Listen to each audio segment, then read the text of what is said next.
सोबत तीर्थयात्रेला भरपूर दिवस आमच्या सोबत होते आणि त्यामुळे जो एक आमच्यामध्ये बहीण भावाचा जिव्हाळा निर्माण झाला, त्या जिव्हाळ्यातून हो रामेश्वरला अन्नदान केलंच. हो, रामेश्वरला अन्नदान ताईंनी केलंच आणि अन्नदानाची हौसच आहे महाराज. कारण ती अन्नपूर्णाच माऊली आहे आणि जी माऊली अन्नपूर्णा असते तीच अन्नदान करू शकते आणि तिच्याच हाताला बरकत येते महाराज. आणि त्या दृष्टिकोनातून मग गुरुपौर्णिमेच्या कार्यक्रमाच्या दिवशीच अयोध्याताई मला म्हटल्या की महाराज मला नगर भोजन करायचं, तुम्हाला कीर्तनाला यावं लागेल. पुन्हा त्याच्यात आता सोमवार करायचा का एकादशी करायचा याच्यात पुन्हा अजून चर्चा सुरू झाल्या महाराज. आता महाराजांनी तारीख घेतलीच कशी? आता एकादशीच्या दिवशी नगर भोजन करून असा काही नियम कुठं वाचला नाही कोण. हा, अन्नदानाच्या बाबतीमध्ये एकादशीला पाबंद आहे, परंतु ज्यांना एकादशीच नाही त्यांनी साबुदाणा खाल्ला काय आणि चपात्या खाल्ल्या काय, फरक काय महाराज? पण ज्यांना एकादशी आहे त्यांच्याकरता फराळाची व्यवस्था मात्र या परिवारानं केलेली आहे. त्यामुळं आणि दुसरी महत्वाची अडचण अशी होती, पुढच्या सोमवारी पंचतुर्थी आहे, त्याच्या पुढच्या सोमवारी पण अशीच अडचण येते आणि त्यामुळे नगर भोजनाकरता सोमवार उपलब्धच होत नव्हता.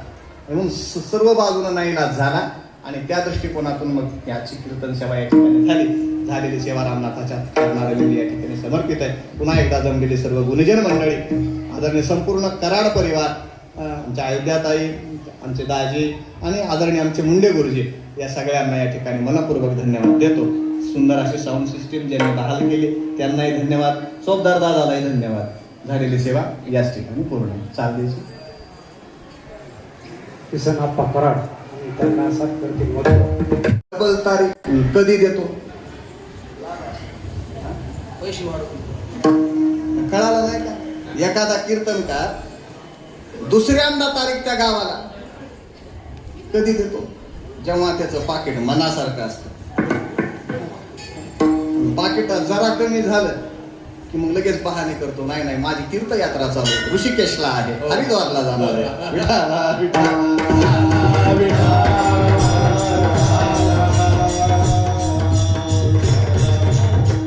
व्यवहारातले माणसं लाभाकडे जातात यात नवल नाही, परमार्थामधले सुद्धा माणसं लाभाकडे जातात. तुकोबार आहे, तुम्ही तुमच्या काळामध्ये तर पाकिटही नव्हतं, नारळही नव्हतं. तुम्ही जे एवढी पारमार्थिक साधना केली, एवढे जे तुम्ही कीर्तन केले, ज्याचा तुम्हाला काही लाभ झाला का नाही? तुकोबार म्हणतात लाभ झाला का नाही?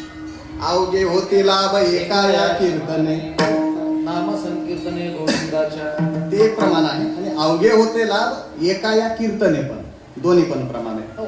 अवघे लाभ, अवघा फायदा महाराज कशासाठी? या कीर्तनाच्या परंपरेतून आम्हाला झाला. जे नाही ते आम्हाला मिळालं कशातून? कीर्तनातून. जगाला जे मिळालं नाही ते आम्हाला मिळालं कशातून? कीर्तनातून. कारण कीर्तन चांग होय अंग हरिरूप. चला, व्यवहारातले माणसं लाभ बघतात, परमार्थामधले माणसंही लाभ बघतात. लाभ मिळवायचा असेल तर आम्हाला काय करावं लागेल? दुसरी पायरी आहे, त्याचं नाव आहे उद्योग. विठाला विठाला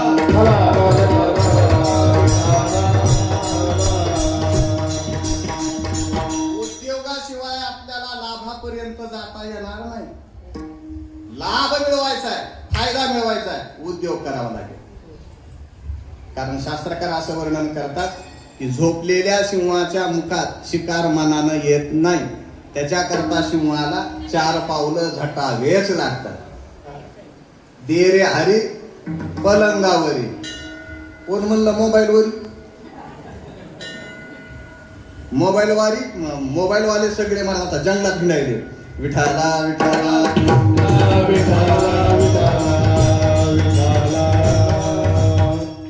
उद्योगा वाचून महाराज आपल्याला लाभापर्यंत जाता येत नाही. कार्याने न मनोरथे, महाराज तुमचं कार्याचं मनोरथ सिद्ध होण्याकरता उद्यमहीनच सिद्धियंते, उद्यमहीन सिद्धियंते कार्यायीन मनोरथे. अर्थात तुम्हाला उद्योग केल्याशिवाय कार्यापर्यंत जाता येणार नाही. तुकोबार आहे, तुम्ही काय उद्योग केला? तुकोबार आहे म्हणतात आम्ही एकच उद्योग केला, दुसरा कोणता उद्योग नाही. आम्ही त्या भगवंताचं नाम आणि भगवंताचं कीर्तन आणि नाम संकीर्तन या दोन प्रकारची महाराज उद्योगाची दिशा ठरवून 2 कारखाने उभा करून आम्ही अवघे लाभ आमच्या जीवनामध्ये प्राप्त करून घेतले. विठा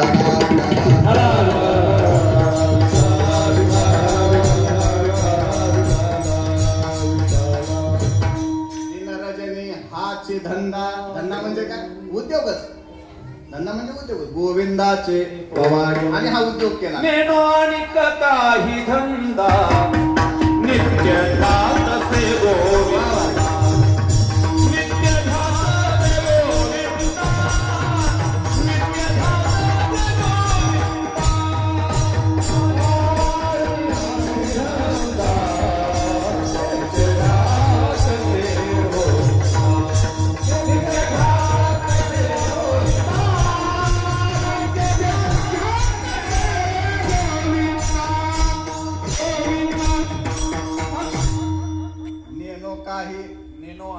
नेनो अनेक काही धंदा नित्य ध्यातसे गोविंदा. मंगलाचरणामधला तुम्ही अभंग काढून बघा मला. पवित्र ते कुळ पावन तो देश जेथे हरीचे दास जन्म घेते कर्म धर्म त्यांचा झाला नारायण ज्यांचे ने पावन तिने. सगळा अभंग वाचून बघा. अर्थात त्यांचा नित्य धंदा कोणता आहे तुम्हाला कळून येईल. विठाला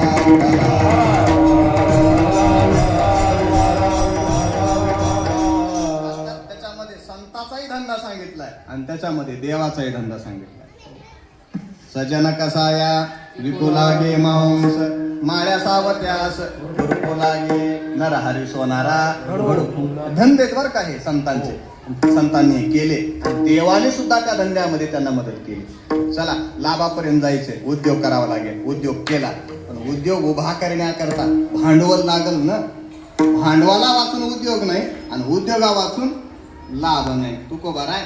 मग हे भांडवल कोणतं उभी केलंय. आता भांडवलामध्ये सुद्धा महाराज देवाचं भांडवल वेगळं आहे, संताचं भांडवल वेगळं आहे आणि सामान्य माणसाचं भांडवल वेगळं आहे. विठाला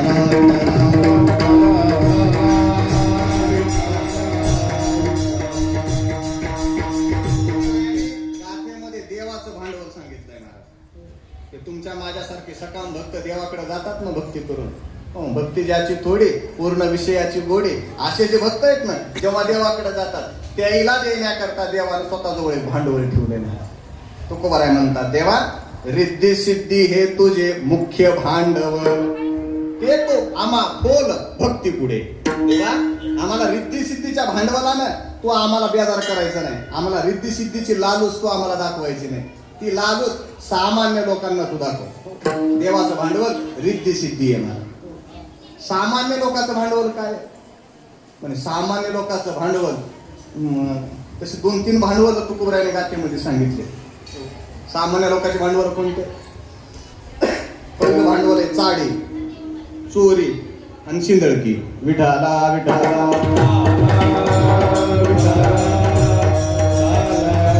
कोणतं भांडवल आहे ठुंका. खोटं बोलणं हे सामान्य माणसाचं भांडवल आहे. वाचे शब्दा सत्याचे हेचे दुर्जनाचे भांडवल. मुखानं असत्य बोलणं हे दुर्जनाचं काय महाराज भांडवल.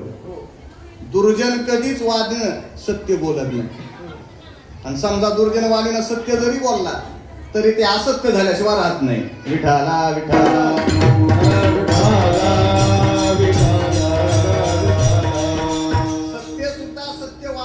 शोभून दिसत.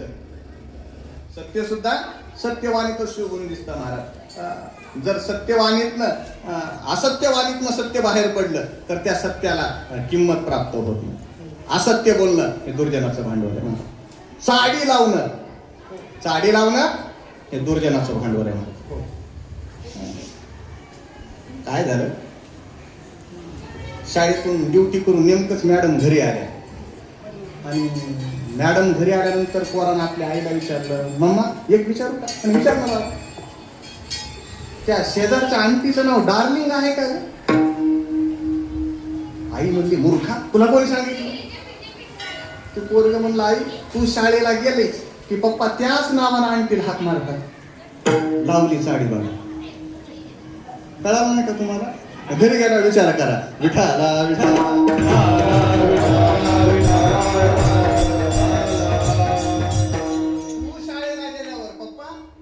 त्याच नावानं हाक मारतात. साडी लावली झालं काय घटस्फोटच. साडी लावणं आणि साडी लावणारे जगातामध्ये भरपूर आहेत महाराज. पण विषय खांडेकरांनी एक वाक्य केलेलं आहे. एक वेळेस पुराणामध्ये नारद नसत पण गावामध्ये नारद नाही असं गावच नाही. पुराणामध्ये नारद नसत एक वेळेस, परंतु गावामध्ये नारद नाही असं होणारच नाही. गाव तिथं हनुमंताचं मंदिर नसलं तरी चालत, पण नारद आवश्यक आहे. त्याच्याशिवाय गाव चलतच नाही ना. साडी लावण्याचं काम दुर्जन करतो महाराज, चोरी करण्याचं काम दुर्जन करतो. सकाळी सकाळी बापानं शर्ट घातलं आणि खिशामध्ये हात घातला, बघितलं तर 100-100च्या 3च नोटा होत्या. मालकीने आवाज दिला, होय ग खिशातले 200 रुपये कुठं गेले? आणि बहुतेक पप्प्यानं नेले काय की. मालकीने म्हणली, मालक तुम्ही माझं का नाव घेतलं नाही, पक्काचंच नाव पुढे केलं का? तेव्हा मालकानं सांगितलं, अगं निदान खिशामध्ये 300 रुपये तरी आहे.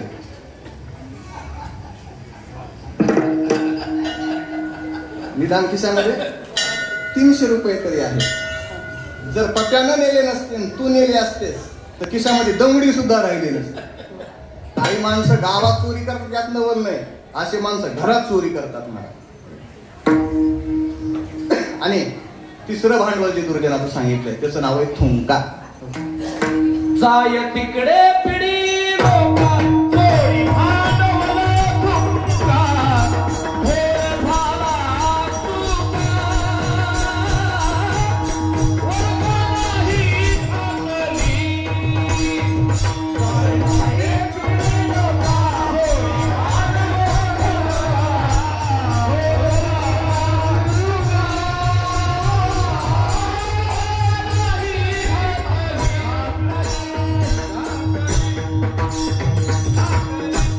जाय तिकडे पिढे लोका, जोडे भांडवल थुंका. हे अशी माणसं लहानपणीच का वर का ना घातली, लहानपणी नरडे दाबून का संपली नाही, तुकोबरायांचं म्हणणं आहे मला. अर्थात देवाचं भांडवल रिद्धी सिद्धे, चोरी करणं, असत्य बोलणं, लावालावी करणं, थुंका करणं. म्हणजे एक थुंका करणं म्हणजे काय, चांगल्या माणसाला सुद्धा महाराज बदनाम करणं, त्याचं नाव काय, थुंका करणं. हे दुर्जनाचं भांडवल आहे.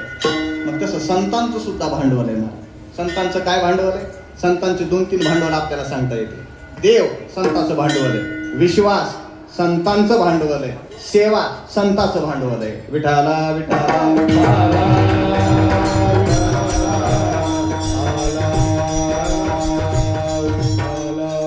संतांचं भांडवल आहे महाराज. सर्व भावे त्यांचे देव भांडवल, विठ्ठल अवघ्या भांडवला. संतांचा देव काय आहे? भांडवल आहे, विश्वास. अवघे भांडवल,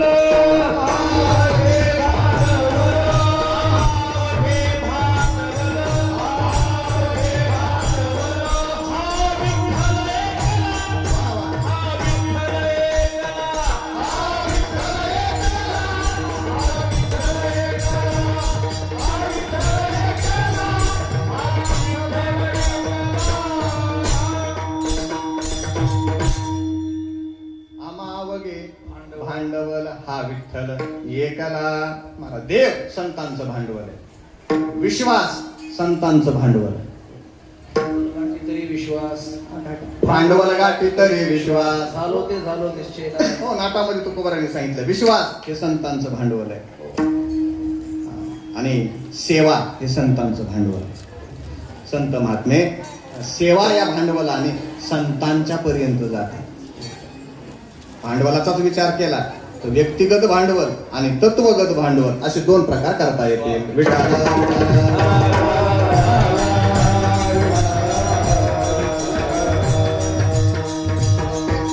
भांडवल ठरलेलं आहे मला, परंतु ते तत्वगत आहे.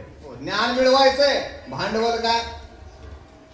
ज्ञानाचं भांडवल सेवा आहे. जोपर्यंत सेवा करणार नाही तोपर्यंत ज्ञान मिळणार नाही. तुम्हाला मान मिळवायचा आहे, मान मिळवायचा असेल तर भांडवल काय? मानाकरता भांडवल आहे त्याग. ज्याच्या जीवनामध्ये त्याग आहे ना त्यालाच मान मिळतो महाराज. जे भोगी आहेत त्यांना मान मिळत नाही. बरं, काव्य करायचंय, काव्याचं भांडवल काय? स्फूर्ती. चारित्र्य सांभाळायचंय, चारित्र्याचं भांडवल काय आहे? त्याचं नाव आहे शील. विठाला विठाला.